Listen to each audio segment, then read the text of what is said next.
No, that's not going to work. I came close. We got a couple of flies in here. It's been fly day. That are driving us nuts. We brought a couple flies in with us when we loaded in. Yeah. They won't leave us alone. I'm waiting for one to land on. Drinking beer. I'm waiting for one to land on John's nose so I can give him a good whack.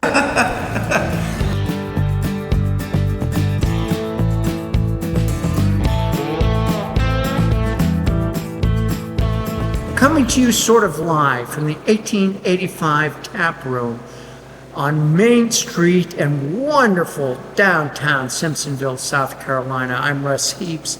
Welcome to this episode of Big Jon and Five, where I get my good buddy here, Big Jon Richards, our beer whisperer here at Beer and Whiskey, to pick a beer. We sniff it, we sip it, we kibitz about it. Sometimes we learn about the brewery, sometimes we learn about brewing, and when it's all over with, we've gotten to drink another beer, and that makes it all okay on our end. Well, you should be too. Yes. Get a beer. Do it now. If you're watching this silliness without some alcohol, Get a beer. it's your own fault. Yeah. It's your own fault. John, what do we have? All right, we're drinking another one of our pretty local beers. These guys are out of Charlotte. It's Heist Brewing. But they've gotten a lot of more national recognition, at least. A bunch of really good beers. They've got pretty famous for doing hazy IPAs.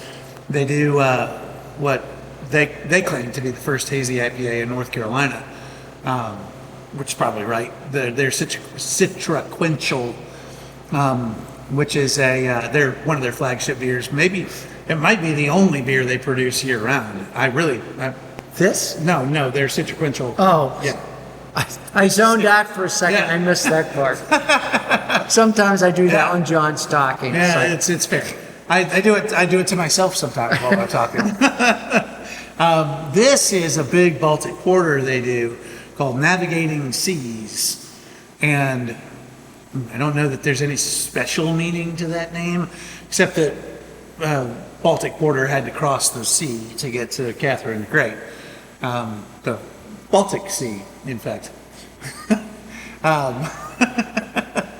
I thought it had a familiar ring to it. Right? Yeah, I was like, yeah. So you can think of Baltic porter the way you think of Russian Imperial Stout. They're the same kind of thing, or at least the same idea of a thing, except that Baltic porter is a lager, and Russian Imperial Stout is an ale.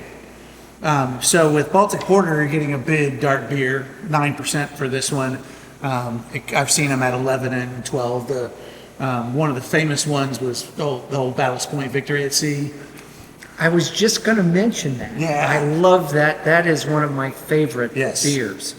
It's a great beer, and they made some fun variants of it Yes. and whatnot.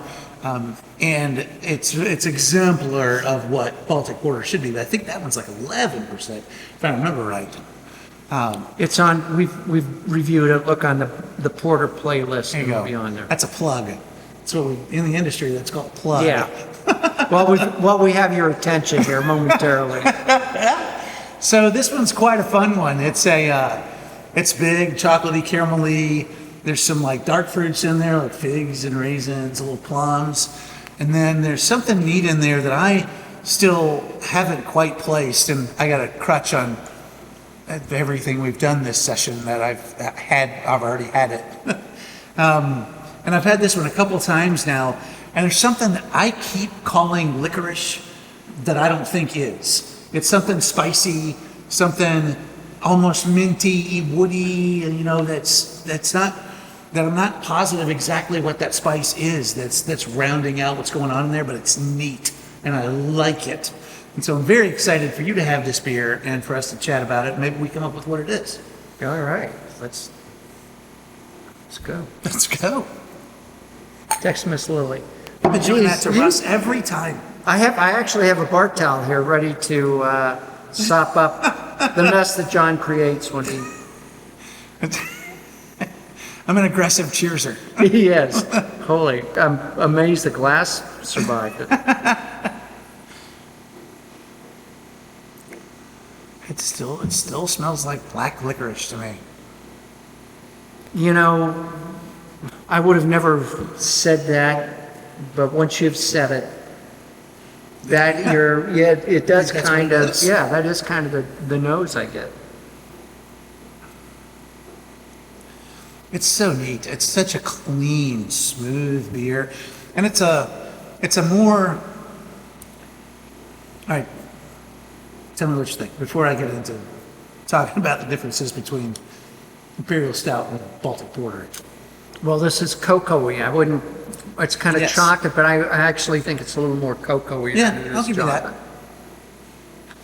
Yeah, I think it's those bigger flavors, that dark chocolate or cocoa-y chocolate is certainly not what I would call milk chocolate, No.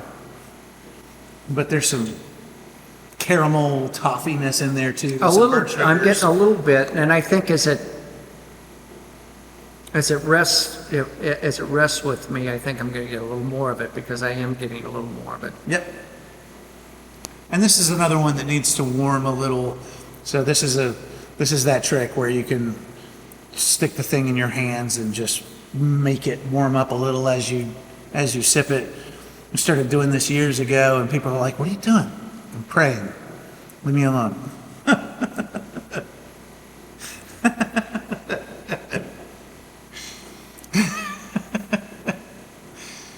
So it's fun. These things with Baltic Porter versus like Russian Imperial Stout, you're doing a lager versus an ale. And lagers, you have to take it, you ferment it much more slowly, and then you have to lager it. You have to set it down for a certain period of time. It's not always the same period of time. Lager is the German word for the verb to store. So that's how it got its name. You have to set these beers down and let them mature, let them mellow. And there's some flavors that you don't want in there that come out of the lager yeast that have to mellow out. And so when you brew a lager, you end up getting something that is more, typically say, fewer, more distinct flavors on the lager side and more subtle flavors on the ale side. So the ale side, you get all kinds of different things going on in there, versus on the lager side, you're going to get much more pinpointed flavors. Versus going in and going, oh, this has elderberries and it tastes like Waffle House pancakes, and Waffle House doesn't make pancakes. I'm just They make waffles. Yeah. I think I read that somewhere. They have waffles. That's why I always often look at people when they're doing this stupid stuff and they're like, this tastes like, I don't know, this tastes like Skittles candies, or I don't know, Skittles are pretty distinctive, but like, you're just making that up. You're just making stuff up now. I mean, and I have a good enough palate. My palate's good. It's fine. I don't have a great palate. I have had to work to make my palate recognize what it recognizes to get to where I have been able to get to. Some people maybe can sit down and go, that tastes like last year's newspaper. I don't know. I can't do that kind of thing.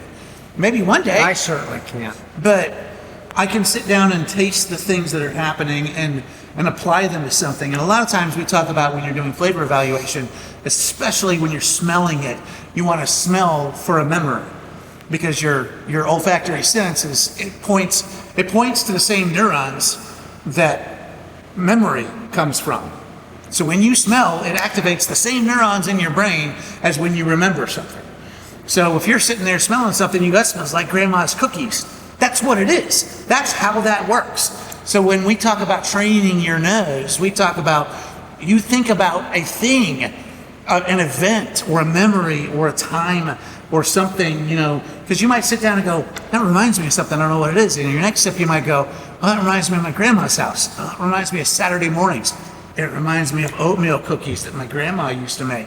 And that's how you get those things to happen in your brain. So there's your tasting lesson for today.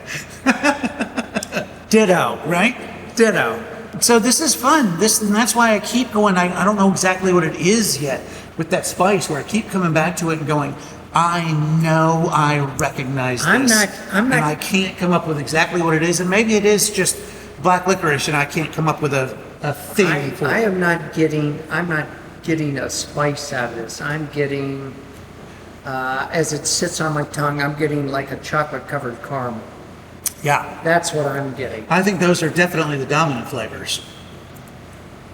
And my palate is not nuanced enough to capture That's incorrect. Russ is selling himself short. creek pebbles or, whatever. But no, that's what I was getting at earlier is that, most of us, if you're trying to be a master somm or a master cicerone, which one day I might try to become, you literally, you watch the movie Somm. You watch these guys doing stuff like walking around licking rocks, picking up a rock and licking it, or sticking their nose in a geranium and then crushing up the petals and eating them, and it's stuff that normal people don't do.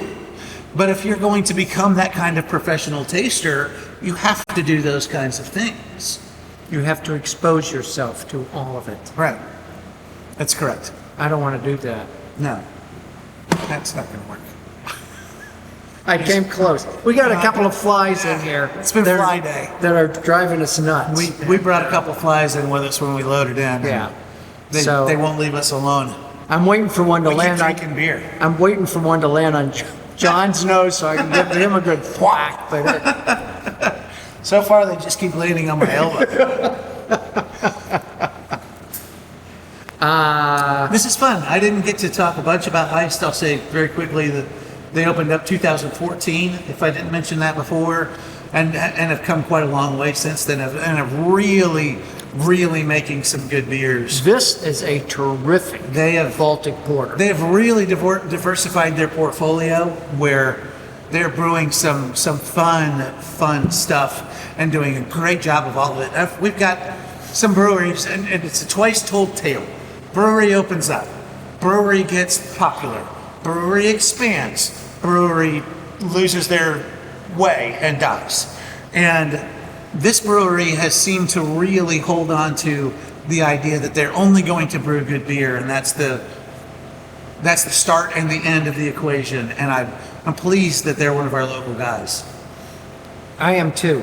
This is growing on. The more I sip this, the more it's growing. And the more this thing warms up and opens up, it's just going to keep getting better. Yeah. And you guys don't get to watch that, but we do. We're gonna enjoy that. Yeah. Shit out of this. Yes, we are. Because that's what we do. And we do it for you. We do it for you. So damn lucky. See you next time.